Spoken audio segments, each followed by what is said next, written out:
guys, it's Jessica from Peace Love Books, and today I'm here with a video I meant to film. When did I ask these questions?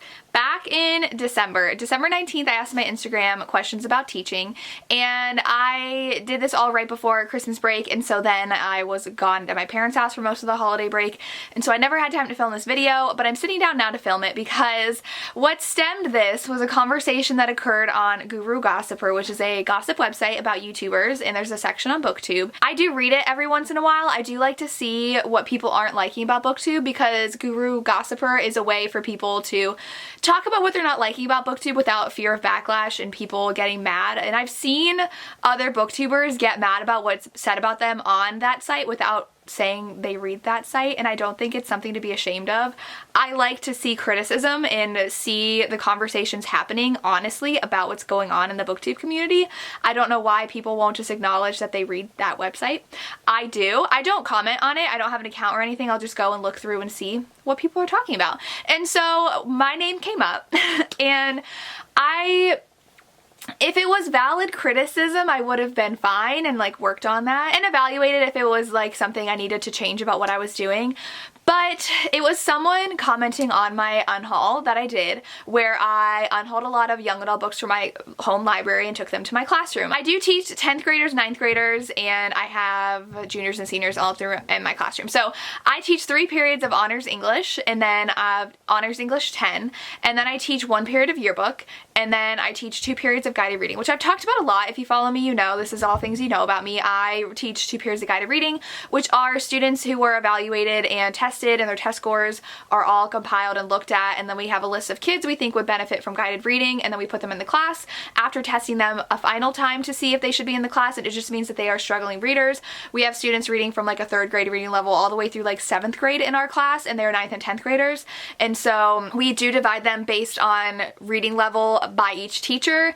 And so based on their group, they're all grouped by common reading level, so then we can do leveled reading group with them and independently read with them and do a day of Action Magazine with them, which is a scholastic magazine that is designed for teachers to teach reading. And so we do like articles out of there about issues today and like history lessons. So we just read about like a coal mining accident in the early 1900s, all with child labor and stuff like that. It's really cool, and they get to talk about like what they're learning in history with what we're reading. And so that's what I teach, and I did an unhaul, and someone said something along the lines of like, what's up with the reading levels of people in the United States? Can no one read? And they were like, I'm inhibiting my readers by only letting them read young adult books because I'm putting young adult books in my classroom, and when they were in high school they were reading classics and Austen and all these people, so I'm inhibiting my students from becoming better readers by putting young adult books in my classroom. Let me preface and say I am 2 months away from finishing my master's in literacy, and so for someone to tell me I'm not allowing my students to grow by putting young adult books in my classroom made me go off. I was like fuming that this person had said that. So I thought I'd make a video about what it's like being a teacher and answering your questions. So no, I'm not inhibiting my readers. If you have at all had a teenager in your life who wasn't like me when I was growing up, I loved reading, but I was like at the library all the time reading whatever I could. Teenagers don't like to read. As a consensus, like as a population, teenagers, it is so hard for me to get them to read. Yes, I have students who are like me. I have like a very small handful of students who love reading, will always have a book with them, devour reading. I have students who are casual readers who will only read like over the summer, and they'll read like 2 books a year. Then I have students who won't even read books I assign in class. They pride themselves in having not read a book since middle school, and it makes me so angry. So getting students to read is so hard, and I'm not going to hand them Pride and Prejudice and tell them that they should be reading this, so read this on your own. So I try to have as many books as I can in my classroom. I have 5 full bookcases overflowing. Now they're going onto my windowsill of books in my classroom that are high interest that I think they would like, because when I was in high school I was reading young adult. A part of what makes a strong reader is that they are reading high interest anything in their free time. And that is one of the components of creating a strong reader. That is why we have 2 full days a week of independent reading in the guided reading classroom, because we base our schedule based off of the Fontes and Pinnell Structure, who does the guided reading program, we have their group kits where they are all leveled books with lessons that we do every day with the kids on group day. So scientifically research proven that independent reading anything for these kids is going to improve their reading comprehension. And I do think it is very entitled and privileged to say, what's up with America? Why can no one read? Because it is an entire flaw in our education system why these children are not learning how to read and they're in 9th and 10th grade. We have seniors who graduate that can't read at a 12th grade reading level. So that is a very entitled opinion where you're coming from to say, like, question why we can't read here. It's a problem. And even in my own school system, I question why are these kids going through middle school and they're still at a 3rd grade reading level. Kids aren't being taught how to read, and that is a problem. I'm very lucky to have a high school where we put a lot of focus on reading. We have teachers set aside to do guided reading to help these children learn how to read. And so having books in my classroom is important. It's important for my high level achieving students to read, and it's important for my low level achieving students to read. Sure, I do have some classics in my classroom. I do have a lot of kids who do take books out of my room. Some of them I don't even have. My classroom's used for a period for someone else's class, and I have those kids borrow books from my room. I had a kid call me from their other teacher's classroom asking if I had a book that they could borrow, and I had it, and they borrowed it. So yeah, and I haven't even gotten to the questions yet. My school actually doesn't have a library anymore. They changed it to an innovation center and have a tech specialist there. It's all like tech STEM based, and they took all the books out of our library because no one was using it, and it's a whole other frustrating conversation to have.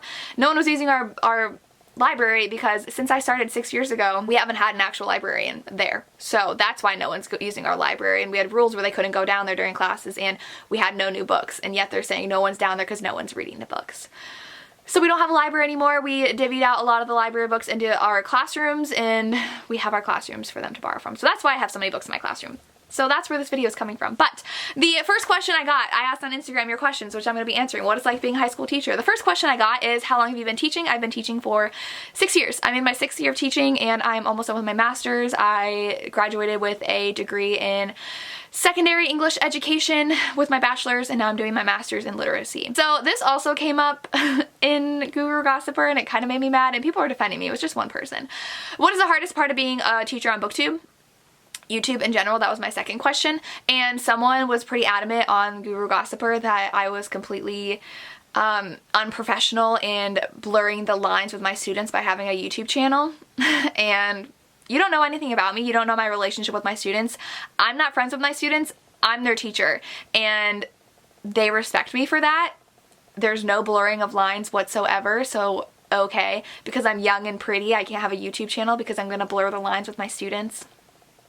It's a book channel, and I do understand I read romance and I have to watch what I say, and I do, and that's probably the hardest part about being a teacher on YouTube, is that I do have to watch what I say and think about how it would affect my career. So I don't swear in real life anyways, and I don't talk about explicit content. I don't explicitly say about anything. My channel is PG-13.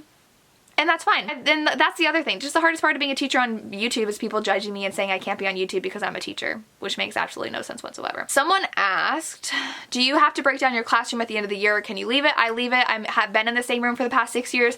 I just have to clear off like surfaces so they can clean in the summers, but I luckily don't have to break down anything. It's just there, how I set it up all year round. A lot of people were interested in how the library in my classroom works. So someone asked, do your students get to take the books home? Do they only read them in class? So people were confused about like why I have all these books in my classroom. They're not the books that we read in my enriched classes. We have a set curriculum. I don't get to choose what I teach. I do a book project when we're doing test prep because we're not reading anything in class. So I assign a book project that takes about a month, and they can choose any book to independently read as long as it's not like Diary of a Wimpy Kid. I don't let them go that low. So they have to have at least like young adult or higher that they can read in my classroom for their independent reading project, and they can take home whatever they want as long as they sign it out. I'm not a stickler for my books. I know I'm going to lose some. I know some are going to be disgusting. I have a book literally with the front cover taped on because some people have taken it home and it's gotten ruined. I have a lot that go missing, which is fine. That's why I continuously replenish my books. I am fortunate enough that our curriculum leader at our school does buy me some books every year because he knows that I promote reading, and I am super passionate about reading, and I am super passionate about getting the guided reading kids to read, so I do get some books at the end of the year every year, and I replenish it myself. I buy some books. Like recently I had a student in my yearbook class who I had previously get really excited about the LGBTQIA section I have, which was very small, and so I went out and bought like 4 more from Target and put in my classroom because he was excited, and I wanted him to continue to be excited. Teachers spend a lot of money in their classroom. I spend a lot of money for my classroom because I care about my kids. In my honors classes, I do assign reading homework.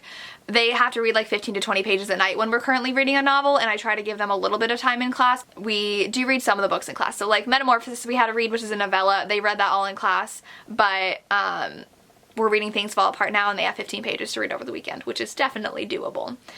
It is a fight to get them to even read for the assigned reading in class because they all want to read Spark Notes and say that they read, but I can't fight them. I've seen adults like on Twitter and in the booktube community brag about how they never read a single book in high school, which makes me sad because you're reading it to have really important conversations and learn about other cultures and other people, and you're like proud that you've shown your teacher that you're not going to read the book. Like, cool, that doesn't make you cool. That you're just hurting yourself in the end. So I get annoyed when I see people who are out of high school brag about not reading any of the books because they're there for a reason. I teach World Lit, so we read Things Fall Apart by Chinua Achebe, Picture Dorian Gray by Oscar Wilde, Doll's House by Henrik Ibsen, Bless Me Ultima by Rodolfo Anaya. We read a lot of different cultures and experiences, and it's hard for me to teach what like the skills in class when you haven't even read the book. So that's really hurting you in the end. And test scores show the kids who read are the ones who are doing better on the tests, like state tests. I love my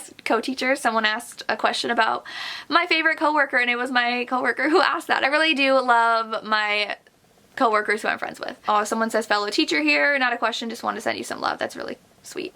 I've been in person teaching since October. We did a little bit online where we had Zoom classes every day, normal schedule, for about a month and a half. Now we're in person. We've been in person this whole time. So yeah. What college did you go to for your degree? I went to Miami University of Ohio. So that is in Oxford, Ohio. It is not in Florida. Miami University was actually a college before Florida was a state. Someone asked what's your schedule like during COVID. I just said it. We're all in person and nothing has changed. We just had to wear masks every day. It is frustrating, but that's what we're doing. I love teaching in person, but I feel like even the state is like, you don't have to quarantine anymore. So even if someone has it, you don't have to quarantine unless you're around them without a mask on. So before it was if you're close to them for 15 minutes with the mask on, you have to quarantine. Now it's only without a mask on. And I've had kids refuse to get tested who think they had it because like family members had it, but their parents didn't want them to get tested because they didn't want to have to stay at home and quarantine because they had to work.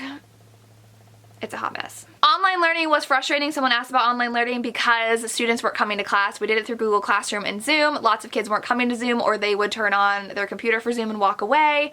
I'd ask questions. We took an assessment once, and I had 2 kids not answer any of my emails and messages, and their just black screen was just sitting there. So that was very frustrating. More kids than normal were failing. It's getting a lot better now, but it was a rough start to the year. Someone asked, do your students know about your videos, or do any of them read romance? My students do know about my videos. Other teachers know about my videos, and they talk to the kids about it, and it's just more of like, look, she's got a lot of followers on her YouTube channel. Like, that's cool, right? I don't know if necessarily they watch it. Some of them like subscribe to support me, which I think is cute, but they don't really watch my videos. I do have some students who like to read romance, but it's a lot YA romance, very few read, so I do have a few though that like to read. So the best thing about being a teacher to me is working with the kids. I absolutely love working in the classroom. The students are my favorite part of the day. I've had a couple rough years / rough periods of kids that I dreaded teaching, honestly, because I mean, you've probably been in those classes yourselves where you guys were not a good group of kids together, and I've had that, and I think like 2 years ago I had one of the worst periods I've ever had of students that just were not nice and like determined to hate me. And there's nothing you can do if someone's determined to hate you in your class. You just continue trying to teach them to the best of your ability. So that's what I did. But the past like 2 years I've been really lucky and had amazing kids. So I enjoy the students the best. Hi. And talking about English and books the whole time. Thank you. Hello. Thank you. Lily's decided to join me. She missed me. Okay, the next question is, I don't even know the answer to this question. The next question is, will you continue teaching for the rest of your career, or do you want to do something else? I'm getting my master's in literacy, and my principal even told me during one of our conferences after an observation that he'd love to see me in like a higher position, helping other teachers and training other teachers and out of the classroom. I just, like I said, my favorite part is the kids, so I don't know if I would want to leave the classroom. I don't know. I would love to be department head maybe, but I mean, we do have a department head and she's amazing. Like later down in my career, being a department head, I don't know though. I don't know if I want to teach for the rest of my career, if I want to do something with literacy, do like a curriculum job. I don't know. That's a hard question to ask. I'm only 6 years into teaching. What is the biggest piece of advice for a future teacher? So the first year is going to be hard. My first year was extremely hard. Classroom management, extremely hard to learn. You can only learn through doing it, through practice, and I was a hot mess my first year. I had no idea how to control a classroom. I learned as I went along. That was the hardest one I've ever had classroom management wise, and I think if I got those same kids today, it would be so much better. Like I know what I'm doing now. I know how to control a class of kids. First year is going to be really hard, and then you're planning everything and from scratch. We have our like curriculum, and I like got materials from other teachers who teach what I teach, but we can do what we want. We don't have to lockstep. So I was trying to do things different, and now my first year I taught on level 10 and honors 10, and now I teach just honors 10 and guided reading. So that's different, but I love what I teach now. But if you're a first year teacher, know that the first year is hard, but it gets so much better and so much more worth it. So stick with it. Are your kids nice to you? Yes, my kids are very nice to me. Do you in some way promote normalized romance novels for your students? I actually do a book of the week every week where I recommend a book for them to read every week that's young adults. So while they do a check-in for me, I ask them how much they slept, are they hungry, and anything they want me to know, which I love this. This is the second year I've done this, and I really love doing it because some kids don't like to come up and talk to the teacher, so a kid will be like, hey, I'm gonna be on vacation next week. I was like, thanks for telling me. And so they write it on there. It's a great way to communicate with them, or if they're worried about like a grade or they're missing an assignment, they tell me there because they don't want to come up and talk to me because some kids are shy. And I do my book of the week while I talk to them, and I do romance a lot. I do tell them like, sorry, it's another romance, but I love this one because not all of them read romance, and I know that, so I do mix in romance for YA with my book recommendations to them because they know I'm a romance reader. What's your favorite thing to teach? So my favorite book to teach is The Picture of Dorian Gray by Oscar Wilde. It is also the most contested book I teach because every year I have a parent telling me that their child cannot read it.